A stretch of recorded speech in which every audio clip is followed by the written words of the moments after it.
Bonjour à tous, aujourd'hui c'est une vidéo un petit peu spéciale parce que je vais interviewer une des membres de ma formation qui s'appelle Gaëlle.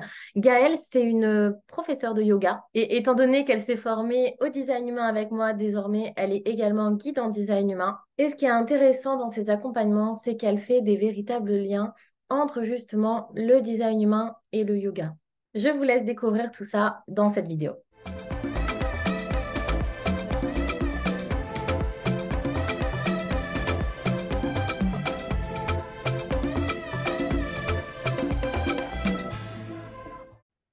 Hello.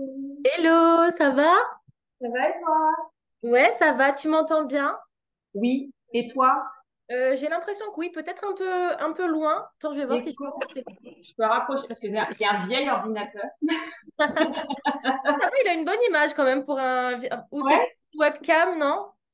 Non, non, non, c'est intégré. Bah, il a 10 ans mon truc, mais il est tellement complet que je trouve rien qui peut le remplacer, alors je le garde.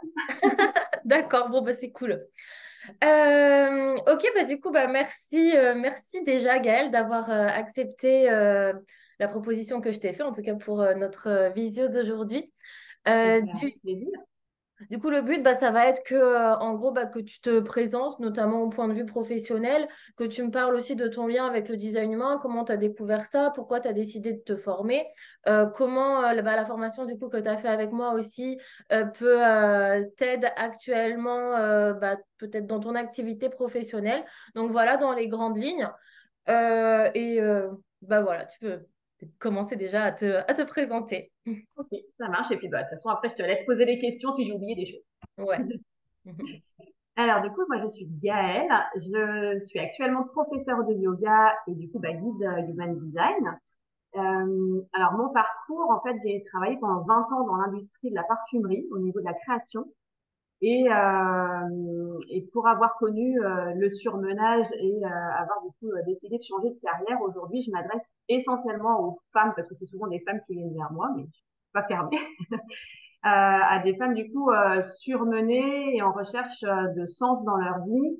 Euh, j'ai coutume de dire souvent pour s'aligner dans leur vie professionnelle, parce que c'est souvent ce qui fait tilt au premier abord, on se dit je suis pas bien dans mon boulot, et puis au final on se rend compte que c'est souvent un petit peu tout qui est mélangé. Donc j'aime bien dire que je les accompagne du surmenage à l'accomplissement de soi, et c'est en ça que le design a été hyper important pour moi. Donc, du coup, j'ai travaillé en parfumerie. De là, je faisais déjà du yoga à l'époque où je travaillais en parfumerie.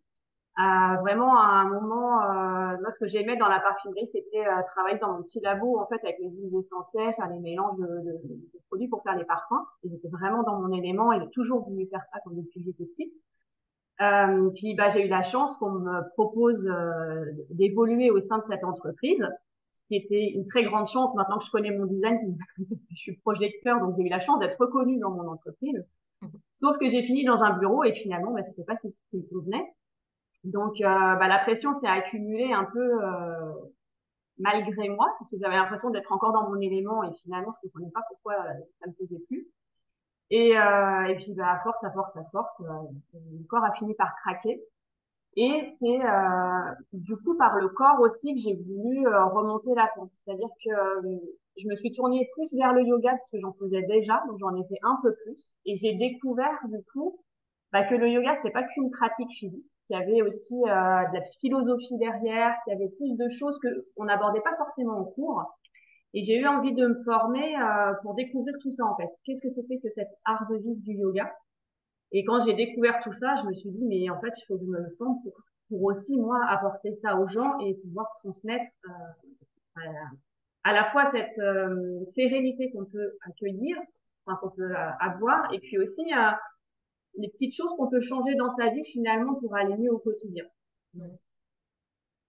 Et donc voilà, c'est comme ça que ben, en 2019, je suis devenue professeure de yoga. Et bah alors du coup, ça veut dire aussi devenir indépendant, donc c'est quand même quelque chose de différent que d'être dans le salariat. Du coup, j'avais fait un coaching business et pendant ce coaching business, j'ai Cécile, elle s'appelle de Lady Design, je peux la citer. Je t'entends pas très très bien quand même. Je sais pas si tu peux peut-être rapprocher encore plus du micro. Ouais. Parce que j'ai peur que sur la vidéo, après, ça fasse vraiment très loin. Parce que là, j'ai le son au max, moi, de mon côté. Alors Et attends, euh, Moi, si je monte, si ça fait quelque chose. Si tu montes le son, non. Si tu montes le son du micro, éventuellement. Oui, du son, ouais, je sais pas. Je sais pas si on peut faire ça. Je sais pas où, en tout cas. Donc, j'ai découvert donc le human design dans un coaching business où on nous a évoqué que on pouvait du coup adapter notre business en fonction de notre HD. Qu'est-ce que c'est que ce truc? Et dès qu'on a commencé à me parler de ça, j'ai trouvé ça mais tellement puissant. En fait, j'ai eu l'impression que c'était l'élément qui me manquait. Parce que depuis que j'avais fait ce burn-out et que je me cherchais un peu, j'étais toujours dans une quête de connaissance de moi. Bon, ça, c'est aussi inscrit dans mon design, donc maintenant je le sais, mais je cherche toujours, voilà, à mieux me connaître, à comprendre mon fonctionnement et celui des autres. Mais là, je me suis dit, mais c'est vraiment ce qui me manquait en fait. C'est hyper complet cet outil. Je vais trouver toutes mes réponses. Donc, j'ai commencé à m'y intéresser. Alors, j'ai regardé bah, du coup plutôt par la voie traditionnelle au départ avec Human Design France. Et j'avoue que bon, alors le premier module c'était super intéressant, mais il y a des choses qui sont un peu perchées. Je pensais être lettre aussi, mais c'est pas perché, c'est des fois un peu très imagé en fait et pas toujours compréhensible. Mm. Voilà, c'est plutôt ça. Mm. Et, euh, et du coup, je suis ressortie de là alors avec un peu une impression mitigée, contente d'en avoir appris beaucoup sur les bases du design, mais avec l'impression de pas avoir tout compris non plus, enfin qu'il y avait des zones d'incertitude. Et du coup, bah, je pense que je suis tombée sur toi grâce à l'algorithme Instagram. Et quand j'ai été regarder sur ton site ce que tu proposais, bah, c'est vrai que tout de suite j'ai eu un petit peu la petite étincelle. Je me suis dit ça a l'air quand même beaucoup plus pratico-pratique. Et puis c'est là que bah, du coup on avait échangé pour que tu m'expliques un petit peu ta façon de fonctionner. Et là je me suis dit ouais, c'est vrai que c'est quand même une approche qui me parle plus. Et j'ai pas été déçue parce que effectivement la formation elle est très pratico-pratique. Et c'est ça qui m'a interpellée au début et qui m'a plu aussi après, hein. Mm. Parce que d'un côté on peut à la fois vraiment suivre les modules à son rythme et puis décortiquer et réécouter pour se l'approprier. Je dirais, il y a les deux parties. Il y a d'un côté, quand on suit les modules, c'est un peu pour soi, pour mieux se comprendre, comprendre son entourage. Et quand on se retrouve en live avec les autres et avec toi, bah, du coup, là, enfin, moi, en tout cas, j'étais un peu plus dans la perspective, ah, comment je peux l'adapter à mes clients. Mm. Et le fait qu'il y ait aussi des mises en situation pratiques, enfin, des cas concrets sur lesquels on puisse travailler, ça change aussi beaucoup. Parce que c'est un outil qui est très complexe et qu'en fait, il n'y a rien de tel que d'en faire, d'en faire, d'en faire. Et si on pratique pas, on oublie en fait. Donc la formation, elle passe vraiment par le fait d'analyser des schémas. Et c'est pas juste de décortiquer chaque centre, chaque porte. Donc ça, j'ai trouvé ça hyper intéressant aussi d'avoir des cas concrets sur lesquels on puisse travailler avant. Parce que comme tu donnais toujours un peu, enfin les schémas avant, du coup, on pouvait les préparer chez nous et après pouvoir en discuter avec les autres. Ça, je trouvais ça hyper complet en fait et très utile pour une formation qui est censée ah oui, s'adresser après à des clients. Donc c'est vrai, bon après moi j'ai aussi ce souci de la perfection, donc j'avais besoin d'en savoir beaucoup et d'être sûre de moi pour pouvoir m'adresser aux personnes après. Mhm. Juste, tu peux nous rappeler, tu nous as dit que tu étais projecteur, tu peux nous rappeler peut-être du coup ton autorité, ton profil, enfin, que les personnes qui regardent ensuite cette vidéo, elles aient une idée un peu plus globale de ton design. Oui, donc moi je suis projecteur splénique, profil 5-1. Donc c'est vrai que j'ai cette intuition, mais que j'ai pas toujours, que je m'autorise pas toujours à écouter. Donc maintenant que je le sais, j'essaie de m'écouter de plus en plus. Mm. Mais c'est marrant parce que du coup, des fois, je le sens. Puis, je dis, ah, ouais, non, ça me parle pas trop. Puis il y a le mental qui est là. Ah, mais si, ce serait bien hein, pour ton business et tout ça. Alors du coup, c'est marrant parce que j'entends un peu plus les deux petites voix finalement. Bon, alors, des fois, j'y vais quand même, hein, j'essaye d'un, et c'est bon, j'y vais quand même, puis je me plante, et voilà, et là, je me dis, ah non, tu aurais dû t'écouter. L'expérimentation, hein. Voilà. Mais donc ça c'est rigolo. Et alors le profil c'est marrant parce que 5-1 donc 1 c'est censé être l'inconscient. Par contre j'en suis super consciente parce que je me rends de plus en plus compte. Alors peut-être parce que je le sais maintenant que je suis tout le temps dans la recherche permanente, dans l'envie d'acquérir des connaissances, d'être sûre de moi pour avant de m'adresser aux gens. Bah, c'est vrai qu'en plus, en tant que projecteur, il y a aussi ce truc-là. Les projecteurs, souvent, ils aiment aussi approfondir. Et puis, vu qu'il y a ce besoin de reconnaissance, bah, il y a besoin d'être sûr de soi avant de se lancer. Hmm. Et donc ça, je le sens bien. La ligne 5, j'ai un peu plus de mal en fait à exploiter. La projection, justement, influence sur les autres, je le vois moins. Alors peut-être que eux le ressentent, mais du coup, moi, je ne m'en rends pas compte. Mais c'est vrai que je réécoute souvent tes vidéos aussi pour me dire, pour me rappeler d'être claire dans mon message. Parce que ça, je me rends compte que ça manque encore. Mhm. Et, et oui, des fois, de vouloir trop, enfin, d'être trop flou, ça sous-entend des promesses trop importantes en fait. Et donc ça, j'essaie voilà, régulièrement de me redire, allez, essaye d'éclaircir le message pour pas faire de fausses promesses. En fait. Hmm. Ok. Du coup, donc tu t'es formé au design humain et du coup, est-ce que tu arrives à faire des liens du coup, avec ton activité actuelle? Est-ce que tu utilises déjà le design humain ou pas encore avec tes clients?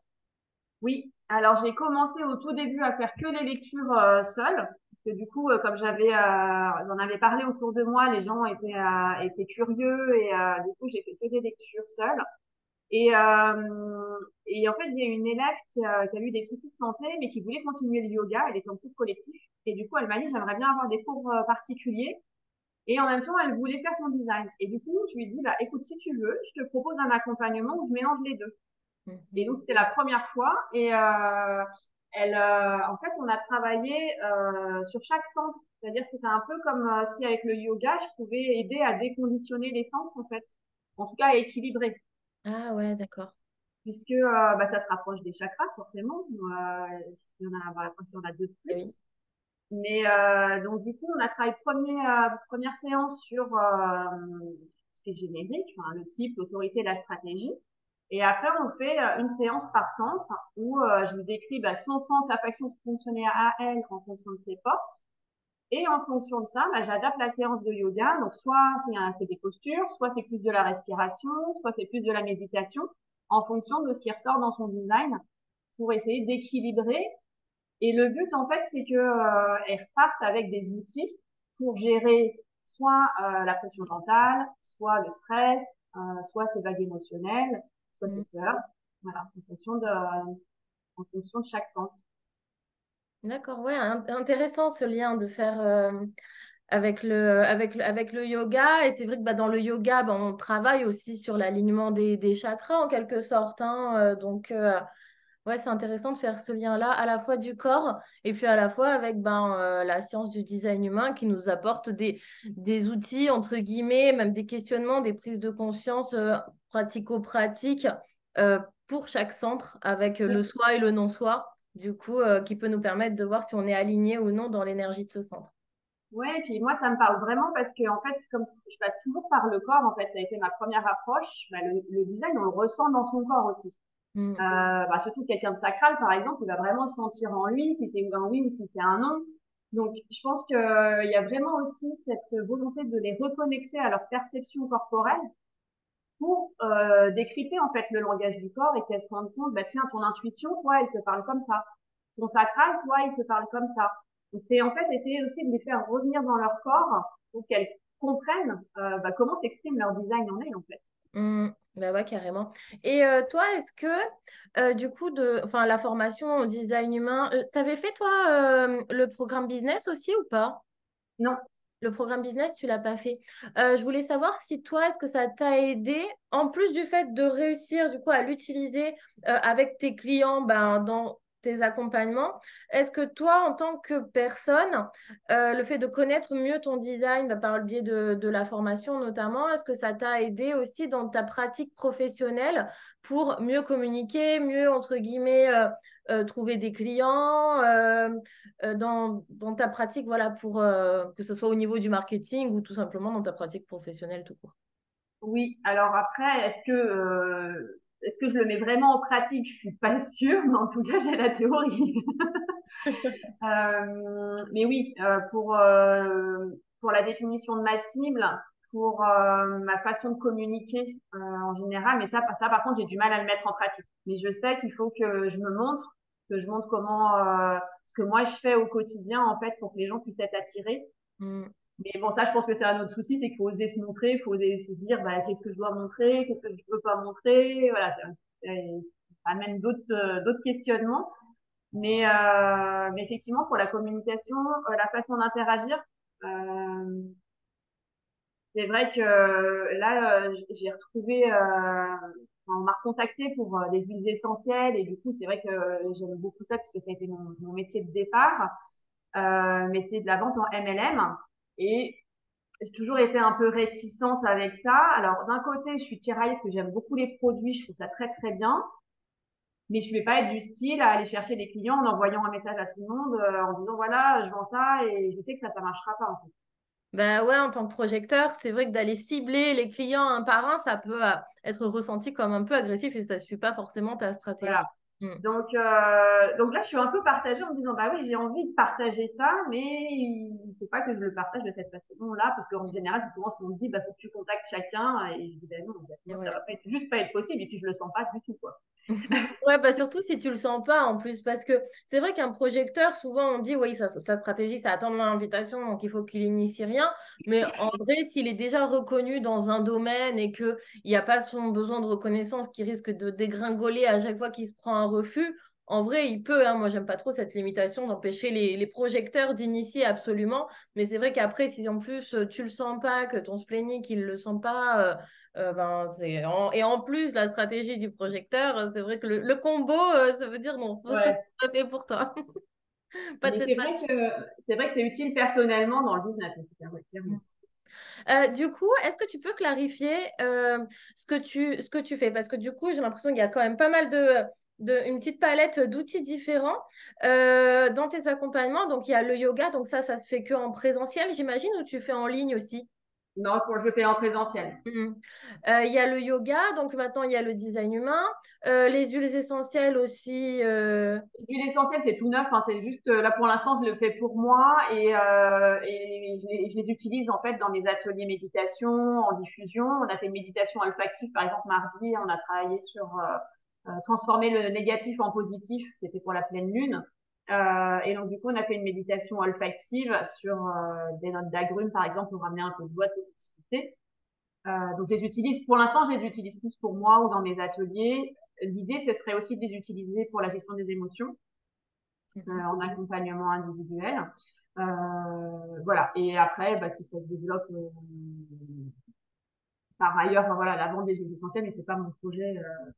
D'accord, donc c'est principalement le yoga et le design humain dans ton Ouais, activité. yoga, design humain. Après, les huiles essentielles, elles viennent comme un outil, en fait, parce que les odeurs sont très liées aux émotions, en fait. Mhm. Elles agissent, en fait, sur la même partie du cerveau que les émotions. Et donc, c'est pour ça qu'elles sont très efficaces. Et donc, ça, c'est intéressant à travailler en individuel.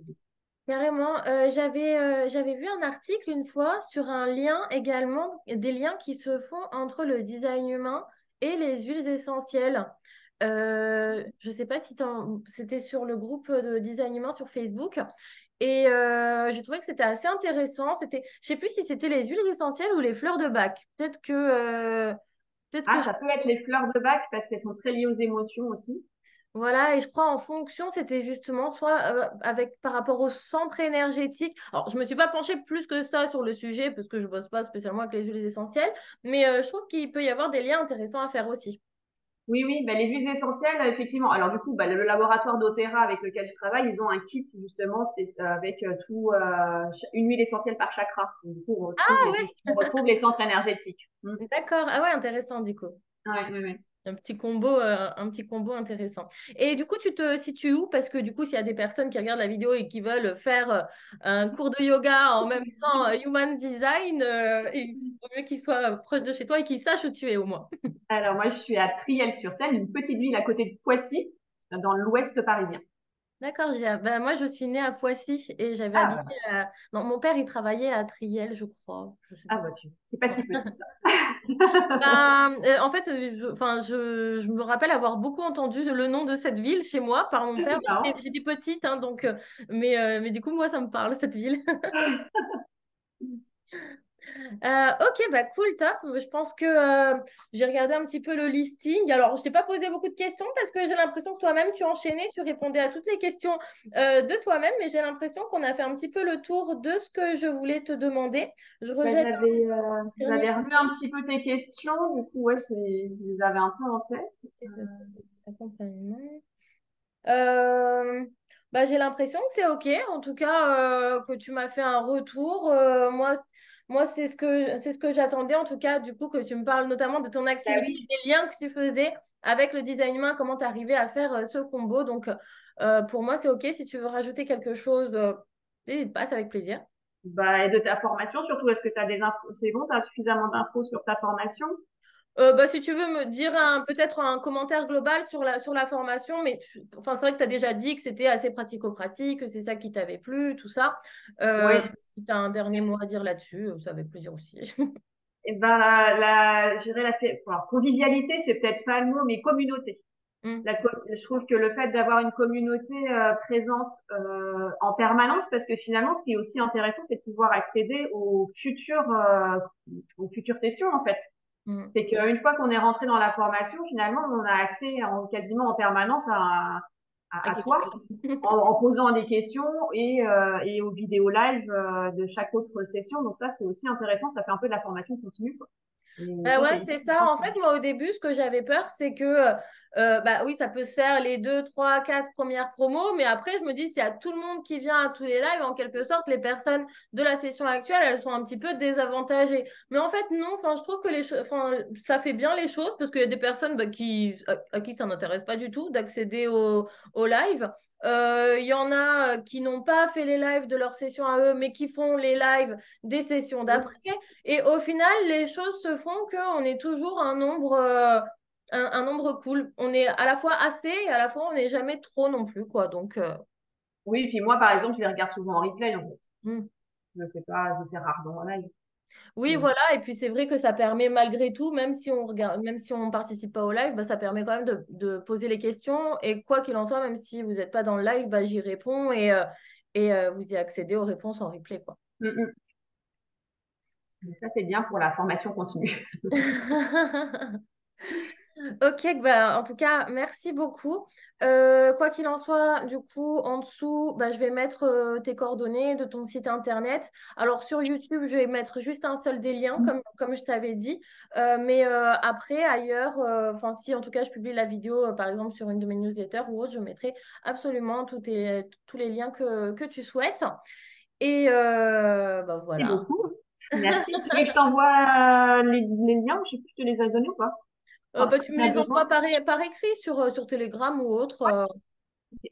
Tu me diras le lien aussi principal que tu voudras que je mette sur YouTube. Ouais, d'accord.